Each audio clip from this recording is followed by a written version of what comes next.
അസ്സലാമലൈക്കും hi all എല്ലാവർക്കും മൈബുൻസ് കിച്ചണിലേക്ക് സ്വാഗതം. എല്ലാവരും സുഖാണെന്ന് വിചാരിക്കുന്നു. ഞാൻ സോഫി.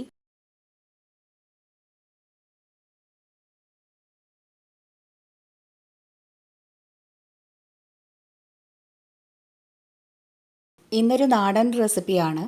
നെയ്യപ്പം അല്ലെങ്കിൽ ഉണ്ണിയപ്പം ഒക്കെ ഒരുവിധം എല്ലാവർക്കും ഇഷ്ടമുള്ള ഒന്നായിരിക്കും അല്ലേ.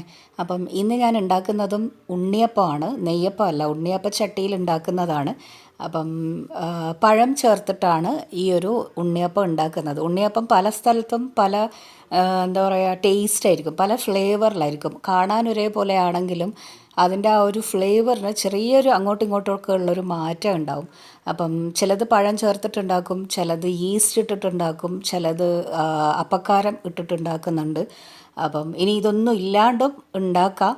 ഉൾഭാഗമൊക്കെ നല്ല സോഫ്റ്റ് ആയിട്ട്, എന്നാൽ പുറം ഭാഗം നല്ല ക്രിസ്പി ആയിട്ടുള്ള അടിപൊളി ടേസ്റ്റിൽ പഴം ചേർത്തിട്ടുള്ള ഉണ്ണിയപ്പമാണ് ഉണ്ടാക്കുന്നത്. അപ്പം ഉണ്ണിയപ്പം ഉണ്ടാക്കാനായിട്ട് നമുക്ക് പഞ്ചസാര എടുക്കാം, അതേപോലെ തന്നെ വെല്ലം അതായത് ശർക്കര വെച്ചിട്ടും ചെയ്യാം. അപ്പോൾ പഞ്ചസാര വെച്ചിട്ട് ഞാൻ ഇതിന് മുമ്പൊരു വീഡിയോ ചെയ്തിട്ടുണ്ട്, ഉണ്ണിയപ്പ ചട്ടിയിൽ തന്നെ ഉണ്ടാക്കുന്നത്. അപ്പോൾ ഇന്ന് ഞാനിത് വെല്ലം വെച്ചിട്ടാണ് ഉണ്ടാക്കുന്നത്. ഒരു 4-4.5 ആണിയോളം വെല്ലം ഞാൻ എടുത്തിട്ടുണ്ട്. അത്യാവശ്യം മധുരവും കളറും ഉണ്ടാവും. ഇത് 1-1.5 ഗ്ലാസ്സോളം വെള്ളം ഒഴിച്ചിട്ട് നന്നായിട്ടൊന്നങ്ങ് ഉരുക്കിയെടുക്കണം. അപ്പം വെല്ലം പെട്ടെന്നൊന്ന് ഉരുകി കിട്ടണമെന്നുണ്ടെങ്കിൽ ഒന്ന് ഗ്രേറ്റ് ചെയ്തിട്ടോ പൊടിച്ചിട്ടോ ഒക്കെ ഇട്ട് കൊടുക്കുക. ഒരു 5 മിനിറ്റിൻ്റെയൊക്കെ പണിയേ ഉള്ളൂ വെല്ലം ഒന്ന് ഉരുകി വരാൻ. ഇപ്പം വെല്ലം അത്യാവശ്യം ഉരുകിയിട്ടുണ്ട്, ചെറിയ ചെറിയ കട്ടകളൊക്കെ ഉണ്ട്. നന്നായി ഉരുകി വന്നു കഴിഞ്ഞാൽ നമുക്കിത് ഫ്ലെയിം ഓഫ് ചെയ്തിട്ട് അരിച്ചെടുക്കണം. എന്തായാലും വെല്ലത്തിൽ ചെറിയ ചെറിയ പൊടികളും കല്ലുകളൊക്കെ ഉണ്ടാവും, അപ്പോൾ അത് അരിച്ചിട്ട് തന്നെ മാറ്റണം. അപ്പോൾ ഇതിപ്പം നന്നായി തിളച്ചിട്ട് എന്താ പറയുക, ആ ഒരു കട്ടകളോ ഒന്നും ഇല്ലാണ്ട് നല്ല പാനിയായി കിട്ടിയിട്ടുണ്ട്. ഇനി ഇത് നമുക്ക് ഫ്ലെയിം ഓഫ് ചെയ്തിട്ട് അരിച്ച് മാറ്റി വെക്കണം. അപ്പോൾ ഞാൻ സാധാരണ വെല്ലം ഇങ്ങനെ ഉണ്ടാക്കിയിട്ട് വെക്കാറുണ്ട്, ഇങ്ങനെ ഉരുക്കിയിട്ട് പാനിയാക്കിയിട്ട് വെക്കാറുണ്ട്, അത് ഫ്രിഡ്ജിൽ വെക്കാറുണ്ട്. എന്താണെന്ന് വെച്ചാൽ പെട്ടെന്ന് നമുക്കൊരാവശ്യമൊക്കെ വരുമ്പം ഇങ്ങനെ പാനിയാക്കാനൊരു സമയം നോക്കണ്ടല്ലോ, അത് ഫ്രിഡ്ജിൽ നിന്ന് അങ്ങ് എടുത്ത് ഉപയോഗിച്ചാൽ മതിയല്ലോ.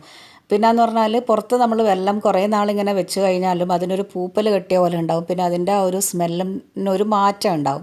അപ്പോൾ അതൊക്കെ ഒഴിവാക്കാൻ വേണ്ടിയിട്ട് ഞാനിങ്ങനെ പാനിയാക്കിയിട്ട് തന്നെ ഫ്രിഡ്ജിലൊരു ബോട്ടിലിട്ട് വെക്കാറുണ്ട്. അപ്പോൾ എന്തെങ്കിലും ഉണ്ടെങ്കിൽ പെട്ടെന്ന് നമുക്ക് എടുക്കാമല്ലോ.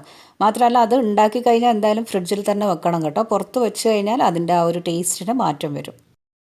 അങ്ങനെ ഇപ്പം ശർക്കര പാനി ഇവിടെ റെഡി ആയിട്ടുണ്ട്. ഇനി ഇത് ചൂടാറാനായിട്ട് അവിടെ സൈഡിൽ വെക്കാം, എന്നിട്ട് നമുക്ക് ഉപയോഗിക്കാം.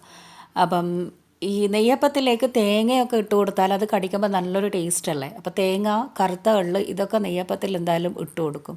അപ്പോൾ അതിനായിട്ട് ഞാനിപ്പോൾ ഒന്ന് വറുത്തിട്ട് ഇട്ട് കൊടുക്കാമെന്ന് വിചാരിച്ചു. കുറച്ച് നല്ല നെയ്യ്, ഒരു 2 ടീസ്പൂണോളം നല്ല നെയ്യ് ഒരു പാനിലിട്ടിട്ട് ചൂടാക്കുക. എന്നിട്ട് അതിലേക്ക് 1 ടീസ്പൂൺ കറുത്ത എള്ള് ഇട്ടിട്ട് ഒന്നങ്ങ് വറുത്തെടുക്കാം. അപ്പോൾ എള്ള അത്യാവശ്യം മൂത്ത് വന്നപ്പോൾ ഞാനിപ്പോൾ അതൊരു അരിപ്പയിലേക്ക് ഇട്ടിട്ട് മാറ്റി വെച്ചിട്ടുണ്ട്. ഇനിയിപ്പോൾ അതേ നെയ്യ് തന്നെ ഉപയോഗിച്ചിട്ട് നമുക്ക് കുറച്ച് തേങ്ങാക്കൊത്തും കൂടെ ഒന്നങ്ങ് വറുത്തെടുക്കണം.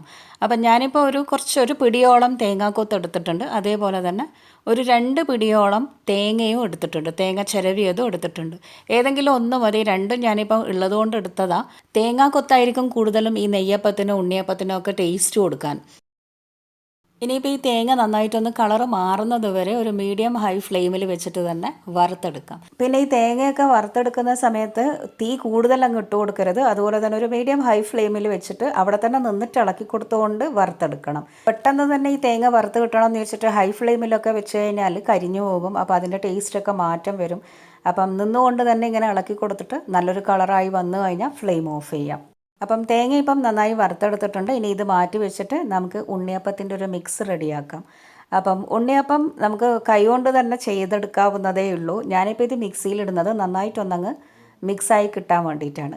അപ്പം ഞാനിപ്പം മിക്സി ജാറിലേക്ക് ഒരു റോബസ്റ്റ പഴം ഇട്ടിട്ടുണ്ട്. ഇനി റോബസ്റ്റ അല്ല, ചെറിയ പഴം, ഈ മൈസൂർ പഴം, കദളിപ്പഴമൊക്കെ ആണെങ്കിൽ 2-3 ഒക്കെ ഇട്ട് കൊടുക്കാം.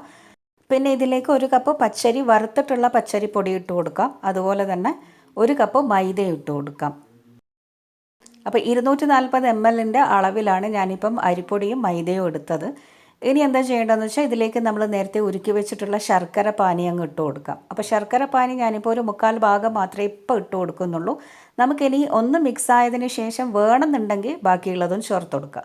അപ്പോൾ ഞാനിപ്പോൾ ഇത് അരിച്ചിട്ടാണ് ചേർക്കുന്നത്, കണ്ടോ, ഇതിൽ നല്ല പൊടികളൊക്കെ ഉണ്ട്. അപ്പോൾ അത് അരിച്ചിട്ടങ്ങ് ചേർത്ത് കൊടുക്കാം. ഇനി ഇതിലേക്ക് ഒരു നുള്ളു ഉപ്പ് ചേർത്ത് കൊടുക്കാം. ആ ഒരു സ്വീറ്റ് ആണെങ്കിലും സ്വീറ്റ് ബാലൻസ് ചെയ്യാൻ വേണ്ടിയിട്ട് ഉപ്പ് ചേർക്കുന്നത് നല്ലതാണ്. ഇനി എന്താ ചെയ്യേണ്ടതെന്ന് വെച്ചാൽ ഞാനിപ്പോൾ ഒന്നങ്ങ് മിക്സ് ആക്കുന്നുണ്ട്. കാരണം നമ്മൾ മിക്സി ഓണാക്കി കഴിഞ്ഞാൽ വെള്ളം അടിയിലില്ലാത്തത് കൊണ്ട് പെട്ടെന്ന് അങ്ങ് മേലോട്ടേക്ക് തെറിക്കാനൊക്കെ സാധ്യത ഉണ്ട്. അപ്പോൾ അതുകൊണ്ട് ജസ്റ്റ് ഒന്ന് അങ്ങോട്ടും ഇങ്ങോട്ടൊക്കെ ഒന്ന് ആക്കി കൊടുത്തിട്ട് നന്നായിട്ടൊന്നങ്ങ് മിക്സിയിൽ അടിച്ചെടുക്കുക. ഒരുപാട് സമയം ഇങ്ങനെ അടിക്കണ്ട, ജസ്റ്റ് മിക്സ് ആയാൽ മാത്രം മതി. അങ്ങനെ ഞാനിപ്പോൾ ഇതൊന്നങ്ങ് മിക്സാക്കി എടുത്തിട്ടുണ്ട്. ഒരു ബാക്ക് പൾസ് കൊടുത്താൽ മതി. അപ്പോൾ എല്ലാം ആ ഒരു പഴവും ഈ ഒരു അരിപ്പൊടിയും മൈദയും ശർക്കര പാനിയിൽ നന്നായിട്ടങ്ങ് മിക്സ് ആയിക്കോളും. അങ്ങനെ ഇപ്പം ഇത് നന്നായി മിക്സാക്കി എടുത്തിട്ടുണ്ട്. ഇനി നമുക്കിത് വേറൊരു ബൗളിലേക്ക് മാറ്റാം. അപ്പം ഇത് ഭയങ്കര ടൈറ്റായിട്ടുള്ളൊരു കൺസിസ്റ്റൻസിയിലാണ് ഇപ്പോൾ ഉള്ളത്. അപ്പോൾ ഇത്രയും കട്ടി വേണ്ട നമുക്ക്. നമ്മുടെ ആ ഒരു ഇഡ്ഡലീൻ്റെ പാകത്തിലുള്ള ആ ഒരു ബാറ്ററാണ് നമുക്ക് വേണ്ടത്. അപ്പം ബാക്കി നേരത്തെ വെച്ചിട്ടുള്ള ആ ഒരു ശർക്കര പാനി ഉണ്ടല്ലോ, അതും കൂടെ നമുക്കിതിലേക്ക് അങ്ങ് ഒഴിച്ചു കൊടുക്കാം. അപ്പം മിക്സിയിൽ കുറച്ച് അവിടെ ഒക്കെ നല്ല എന്താ പറയുക ആ ഒരു പേസ്റ്റൊക്കെ ഉണ്ട്. അതൊക്കെ ഞാൻ ഈ ബാക്കി ശർക്കര പാനി അരിച്ചിട്ട് അങ്ങ് ഒഴിച്ചു കൊടുത്തിട്ട് അതും ഒന്നങ്ങ് ഇളക്കിയിട്ട് ഇതിലേക്ക് ഒഴിച്ചു കൊടുക്കാം. ഇനി എന്താ ചെയ്യേണ്ടതെന്ന് വെച്ചാൽ ഇത് നന്നായിട്ടൊന്നങ്ങ് മിക്സാക്കി എടുക്കണം. അപ്പം മിക്സാക്കുന്നതിന് മുമ്പ് നമുക്ക് കുറച്ച് കാര്യങ്ങളും കൂടെ ചേർത്ത് കൊടുക്കാനില്ലേ നേരത്തത്. വറുത്ത് വെച്ചിട്ടുള്ള ആ എള്ളും അതുപോലെ തന്നെ തേങ്ങയും തേങ്ങാക്കൊത്തും ഒക്കെ കൂടെ അങ്ങ് ചേർത്ത് കൊടുക്കാം.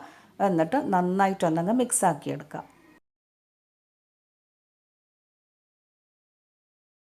ഇതിപ്പം അത്യാവശ്യം നല്ലൊരു കളറൊക്കെ ആയിട്ടുണ്ട്. ഇനി നന്നായിട്ടൊന്നങ്ങ് മിക്സാക്കി എടുത്തിട്ട് അഥവാ ഇത് ലൂസാണെന്ന് നമുക്ക് തോന്നുവാണെങ്കിൽ, ആ ഒരു ഇഡ്ഡലി ബാറ്ററിന് കണക്കായിട്ടുള്ള ആ ഒരു കൺസിസ്റ്റൻസി അല്ല എന്ന് തോന്നുവാണെങ്കിൽ എന്താ ചെയ്യേണ്ടതെന്ന് വെച്ചാൽ കുറച്ച് മൈദപ്പൊടിയും കുറച്ച് അരിപ്പൊടിയും രണ്ടും ഒരേ അളവിലെടുത്തിട്ട് മിക്സാക്കിയിട്ട് കൊടുത്താൽ മതി.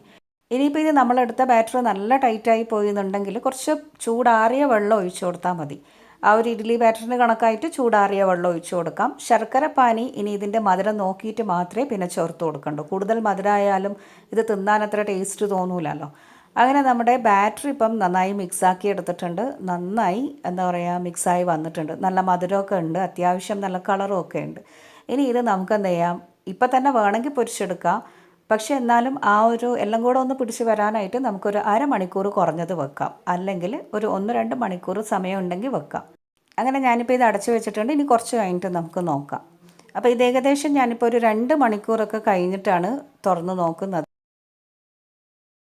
അപ്പം ബാറ്ററി ഇപ്പം അത്യാവശ്യം ഒന്നും കൂടെ കുറുകിയിട്ടുണ്ട്. ഇനി ഒന്ന് മിക്സാക്കിയ ശേഷം നമുക്കിത് ഉണ്ണിയപ്പ ചട്ടിയിലിട്ടിട്ട് ചുട്ടെടുക്കാം. അപ്പോൾ ഉണ്ണിയപ്പച്ചട്ടി ഞാനിപ്പം നന്നായി ചൂടാക്കി എടുത്തിട്ടുണ്ട്. ഇനി ഇതിലേക്ക് ഓയിൽ ഒഴിച്ചു കൊടുക്കാം, അല്ലെങ്കിൽ വെളിച്ചെണ്ണ ഒഴിച്ചു കൊടുക്കാം. ഇനി അതും അല്ലെങ്കിൽ നല്ല നെയ്യിൽ ചുട്ടെടുക്കാം. അപ്പം വെളിച്ചെണ്ണയായിരിക്കും പൊതുവേ എല്ലാവരും യൂസ് ചെയ്യാൻ. ഇനി വെളിച്ചെണ്ണ ഇല്ലയെന്നുണ്ടെങ്കിൽ മാത്രം ഓയിൽ ഒഴിച്ചു കൊടുത്താൽ മതി. ആ ഒരു നാടൻ ടേസ്റ്റ് കിട്ടണമെങ്കിൽ വെളിച്ചെണ്ണയാണ് നല്ലത്. അങ്ങനെ നന്നായിട്ട് ഓയിൽ ഇപ്പം ചൂടായിട്ടുണ്ട്. ഒരുപാടങ്ങ് ഹൈ ഫ്ലെയിമിൽ വെച്ച് ഭയങ്കര ചൂടാവണ്ട. ഒരു മീഡിയം ചൂടായി എന്ന് കണ്ടു കഴിഞ്ഞാൽ നമുക്കിതിലേക്ക് ഓരോ സ്പൂണായിട്ട് അങ്ങ് ഇട്ട് കൊടുക്കാം. അപ്പോൾ ഈ ഓരോ കുഴിയിലും ഒരു 1/4 ഭാഗം മാത്രം ബാറ്റർ ഒഴിച്ചു കൊടുത്താൽ മതി. കുറച്ചുകൂടെ ആവുമ്പോൾ അതങ്ങ് പൊങ്ങി വരും. ചൂടാവുന്നതിനനുസരിച്ചിട്ട് അതിൻ്റെ ബാറ്റർ കുറച്ചുകൂടെ സൈസായിട്ട് പൊങ്ങിയിട്ട് വരും.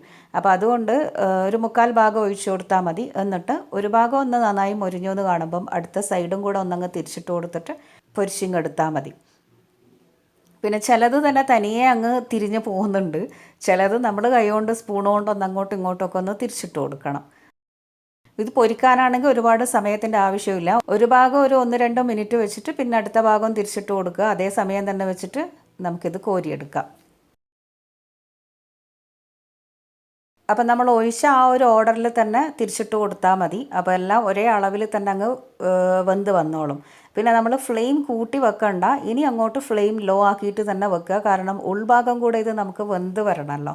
മേലെ എന്തായാലും കളറൊക്കെ മാറി പൊരിഞ്ഞ് വരും. പക്ഷേ ഉൾഭാഗം വേവണമെങ്കിൽ ഫ്ലെയിം കുറച്ചിട്ട് തന്നെ വെക്കണം. അപ്പോൾ ഒരു മീഡിയം ലോ ഫ്ലെയിമിൽ വെച്ചിട്ട് ഇനി അങ്ങോട്ട് പൊരിച്ചെടുത്താൽ മതി. അപ്പം ഇതിപ്പോൾ അത്യാവശ്യം 2 ഭാഗവും നന്നായി പൊരിഞ്ഞ് വന്നിട്ടുണ്ട്, വെന്ത് വന്നിട്ടുണ്ട്. ഇനി നമുക്കിത് എണ്ണയിൽ നിന്നും കോരി മാറ്റാം. അപ്പം ഞാനിപ്പോൾ ഒരു പപ്പടം കുത്തിയോണ്ട് എല്ലാം ഒരുമിച്ചിട്ട് തന്നെ അങ്ങ് കുത്തിയെടുക്കുകയാണ്. ഇനി ഇങ്ങനെ പറ്റുന്നില്ല എന്നുണ്ടെങ്കിൽ, അല്ലെങ്കിൽ പപ്പടം കുത്തിയൊന്നും ഇല്ലയെന്നുണ്ടെങ്കിൽ ഒരു ഫോർക്ക് വെച്ചിട്ട് ഓരോന്നായിട്ട് അങ്ങ് എടുത്താലും മതി. അങ്ങനെ ഞാനിപ്പം ഇതൊരു അരിപ്പയിലേക്ക് ഇട്ടിട്ടുണ്ട്. ഇനി ബാക്കിയുള്ളതും ഇതേപോലെ തന്നെ ഓരോ സ്പൂണായി ഒഴിച്ചു കൊടുത്തിട്ട് പൊരിച്ചെടുക്കാം. അപ്പം ഞാനിപ്പോൾ എടുത്ത ഈ ഒരു ബാറ്ററിൻ്റെ അളവിൽ എനിക്ക് 40 ഉണ്ണിയപ്പം കിട്ടീന്. അതായത് 1 കപ്പ് മൈദ, 1 കപ്പ് അരിപ്പൊടി, പിന്നെ ഒരു 4-4.5 ആണി ശർക്കര, 1.5 ഗ്ലാസ് വെള്ളത്തിൽ ഉരുക്കിയെടുത്തത്, പിന്നെ ഒരു റോബസ്റ്റ പഴവും. ഇനിയിപ്പം ഇതുവരെ ഉണ്ടാക്കാത്ത ചിലർക്കെങ്കിലും ഇതുണ്ടാക്കണം എന്ന് തോന്നുവാണെങ്കിൽ കുയ്യപ്പച്ചട്ടിയൊന്നും ഇല്ലയെന്നുണ്ടെങ്കിൽ ചെറിയൊരു ചീനച്ചട്ടിയിൽ ഓരോ സ്പൂണായിട്ട് അങ്ങ് ഒഴിച്ചു കൊടുത്താൽ മതി. ആ ഒരു പെർഫെക്റ്റ് ഷേപ്പ് കിട്ടൂലെങ്കിലും ടേസ്റ്റിന് എന്തായാലും കുഴപ്പമൊന്നും ഉണ്ടാവില്ലല്ലോ. അപ്പോൾ അതേപോലെ ഉണ്ടാക്കി നോക്കിയാൽ മതി കേട്ടോ. അപ്പോൾ ഇനി ബാക്കിയുള്ളതും ഞാൻ ഇതേപോലെ തന്നെ പൊരിച്ചെടുക്കുകയാണ്. അപ്പോൾ ഇങ്ങനെ പൊരിച്ചെടുത്തിട്ട് ഫ്രിഡ്ജിലൊന്നും വെക്കണം എന്നില്ല. പുറത്ത് തന്നെ കുറേ ദിവസം വെച്ച് കഴിഞ്ഞാലും കേടാവുകയില്ല. പിന്നെ ദിവസം കഴിയുന്നതിനനുസരിച്ചിട്ടാണ് ഇതിൻ്റെയൊക്കെ ടേസ്റ്റും കൂടാൻ. അപ്പോൾ എനിക്കിതൊക്കെ തിന്നാൻ ഇടയ്ക്കൊക്കെ വെറുതെ ഇരിക്കുമ്പോൾ ഇങ്ങനെ തിന്നാൻ ഭയങ്കര ഇഷ്ടമാണ്. അപ്പം നല്ല അടിപൊളി ടേസ്റ്റി ആയിട്ടുള്ള ഉണ്ണിയപ്പം റെഡി ആയിട്ടുണ്ട്. പുറം ഭാഗം നല്ലൊരു ക്രിസ്പിയാണ്, കടിക്കുമ്പോൾ തന്നെ നല്ല കറമുറയെന്നുള്ള ഒരു ക്രിസ്പിനെസ് കിട്ടുന്നുണ്ട്. ഉൾഭാഗം നല്ല സോഫ്റ്റുമാണ്. ആ ഒരു പഴം ചേർത്തത് കൊണ്ട് നല്ല ആര് പോലെ വന്നിട്ടുണ്ട്. പിന്നെ അതുപോലെ തന്നെ ആ പഴത്തിൻ്റെ ഒരു ടേസ്റ്റ് എന്തായാലും ഈ ഒരു ഉണ്ണിയപ്പത്തിന് കിട്ടും. ഇനി പഴമൊന്നും ഇല്ലാണ്ടും നമുക്ക് ഈ പറഞ്ഞ അളവിൽ പഴം ചേർക്കാണ്ടും ചെയ്തെടുക്കാം കേട്ടോ. അപ്പം എല്ലാവരും ഇതൊന്ന് വീട്ടിൽ ട്രൈ ചെയ്ത് നോക്കുക, എന്നിട്ട് എന്നോട് അഭിപ്രായം പറയുക. അപ്പം ഇതുവരെ ഉണ്ടാക്കാത്തവർ ഈ ഒരു വീഡിയോ കാണുമ്പോൾ എങ്കിലും ഉണ്ടാക്കണം എന്ന് തോന്നുമെങ്കിൽ എന്തായാലും ഇന്ന് തന്നെ പോയിട്ട് ഉണ്ടാക്കി നോക്കുക. അപ്പോൾ വീഡിയോ കണ്ട് ഇഷ്ടമായാൽ തീർച്ചയായും ലൈക്ക് ചെയ്യാൻ മറക്കരുത്. ഫ്രണ്ട്സിനും റിലേറ്റീവ്സിനും ഒക്കെ ഇത് ഷെയർ ചെയ്യാനും മറക്കരുത്. അപ്പോൾ ഇനി പുതിയ റെസിപ്പീസുമായി നമുക്ക് വീണ്ടും കാണാം. Until keep watching Maimoon's kitchen. Take care and bye. Thank U.